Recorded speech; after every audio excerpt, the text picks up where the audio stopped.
Welcome back. It is Sunday, January 28th in the NBA. My three best bets are on the way. Let's recap yesterday, what I will equate to a 2 and 3 day. Let's talk about it. We had Colin Sexton's over in points. That was about as easy as it gets. He nearly hit that over in the first quarter. Harrison Barnes delivered late for us. Now, I know that line changed. I could not predict that line changing. It was 11.5 on FanDuel when I was posting the bets out to the DubClub, and then every other book came out and dropped a 14.5 line. Either way, he still came through regardless. Day 2 of the ladder challenge obviously lost thanks to CJ McCollum, who was a straight bet loss there too. And then Wembanyama, his under, which we took for 1.5 units. I think he had it with 39. So it was real close. He obviously, I think, made his first 6 shots. I knew it was chalked, but I know it hasn't been a great January, guys. I hate coming on here and recapping losing days. I know we can push through it. I know we will, and we're going to get on the other side, and we're going to look back at January and be like, dang, that was a bad month, but man, we will be cooking. And I just know it's a matter of time. And if we're going to tail a day of picks, this is probably the day to do it. Why do I say that? Because Sunday, typically my least viewed video. I don't say that as, hey, people got other things to do, obviously.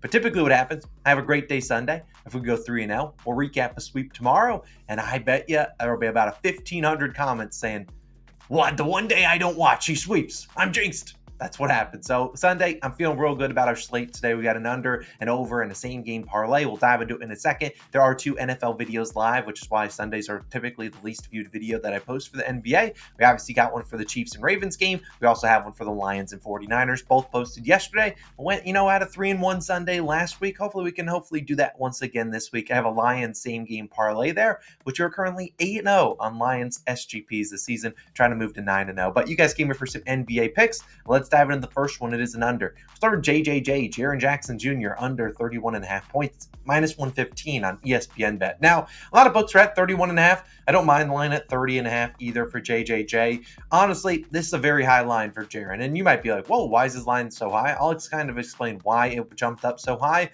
Because in his last game, the man was shooting it a ton. And the Grizzlies got a ton of guys on the injury report. Luke Kennard, the newest one, which is why this line bumped up a little bit. But you saw in Jaren's last game, 13 of 30. He shot 30 times, scored 30 points, and that is why his line jumped from 26.5 to 31.5. Probably would have been at about 28, 29.5 if Luke Kennard was active, but he is out.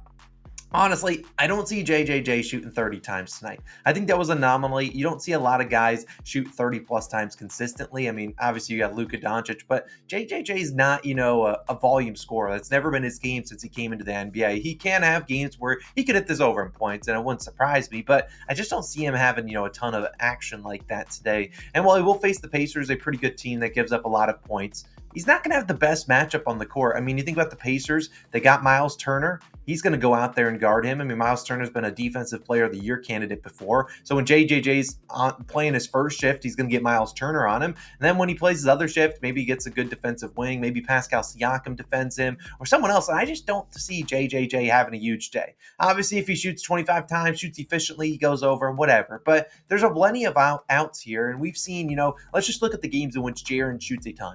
In 15 games this season, when he shot 20 or more times, Jaren has averaged 28 a game, going under this line, though, in 11 of 15. He's had some big games where he scored over 40 points twice.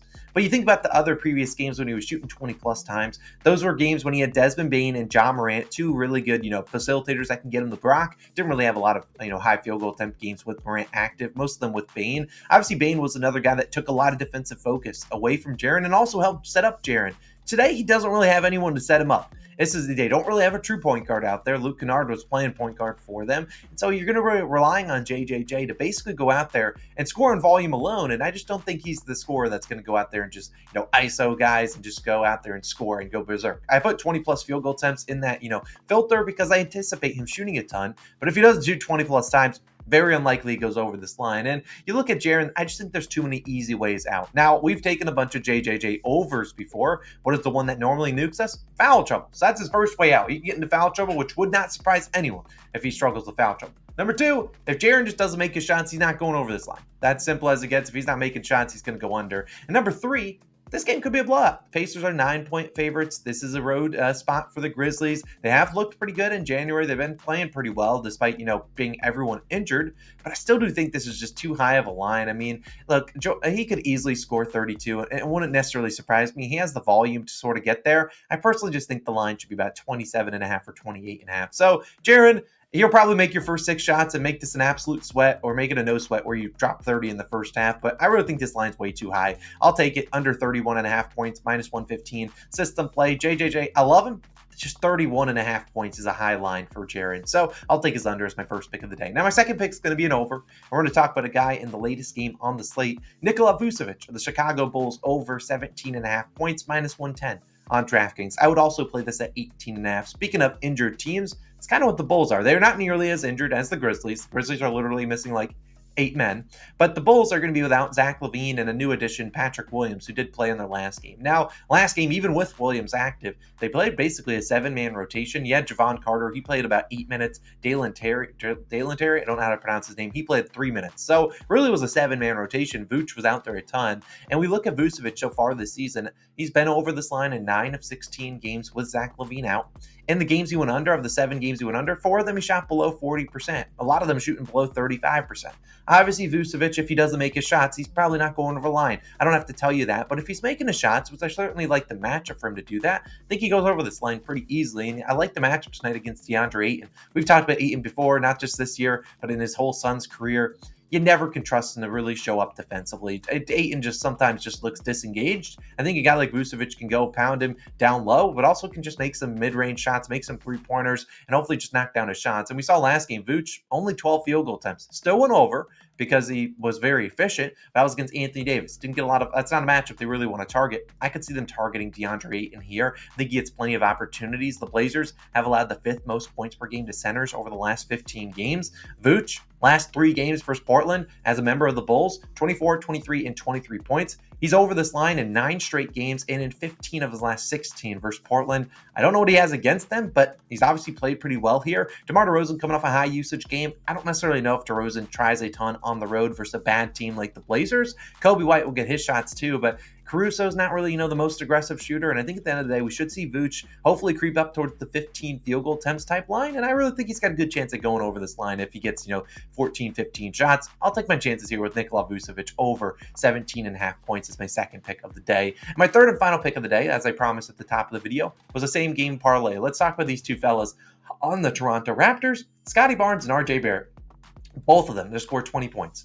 Simple as that. They just need 20 points. This is minus 109 on FanDuel. Now, this is just the 2-leg SGP. SGPs are about 500 on the season, so hopefully we can get a winner and go above 500. But I really like both these guys over in points. I just couldn't decide on which one I liked more. And I honestly feel like their points lines are going to be a little sharp. They're both sitting around 23.5, 24.5. I think we could see each of them get to the 22 mark and then maybe miss a shot to would have covered for them. But I really think this is the matchup where the Raptors lean on their 2 guys to score a lot of points because Emmanuel Quickly, their starting point guard, is out. He's out of this game. Jakob Poeltl, not sure if he's going to play. Same with Jonte Porter. Poeltl is doubtful. But in the Raptors' last game, without Quickly, Barrett, 22 points, 19 field goal attempts. I'm triggered by missing 4 of 8 free throws. If you know, you know. And then Barnes scored 23 points on 21 field goal attempts. Neither guy really shot efficiently from the field and still got it done. Which is why I say I feel like their lines are a little bit sharp. But this is a matchup that's going to be a little bit easier than the last one against the Clippers. They're going to face the Hawks, obviously a team that just allowed 73 points to Luka Doncic. Now, I can't guarantee much, but I'm pretty confident Barrett and Barnes are going to approach 15 to 18 field goal attempts, maybe more, because this is a team that doesn't really have a lot of high volume guys. I mean, Thaddeus Young, not really shooting a ton.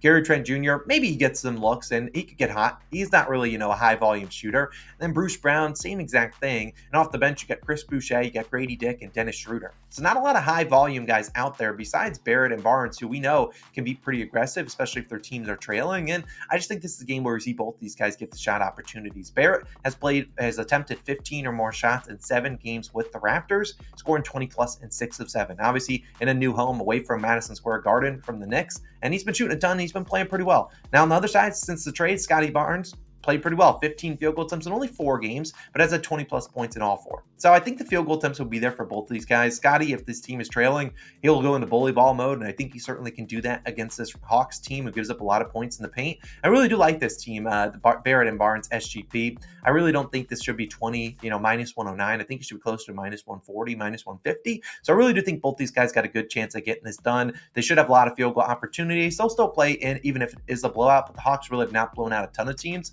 Over-unders at 240. Even if it is a blowout, I really do think both these two guys could get 20 points. The volume should be there. Just need them to not shoot like 25%. So I really like this 2-leg same-game parlay. RJ Barrett, 20 points, and Scotty Barnes, 20 points, both of the Toronto Raptors. My third and final pick of the day. Let's hopefully end January with hopefully a winning day. We got 4 more days in January. Hopefully we get a little bit of a hot streak to end the month and go into February. I really like today's slate. I really like the Jaren under. I really like the Vucevic over, and I really like the SGP. So hopefully we can go 2-1 at the worst. Hopefully a 3-0 sweep would really restore some vibes on the channel, because I know January has been a down month for us, but I know we're just due a hot streak. It always happens like this.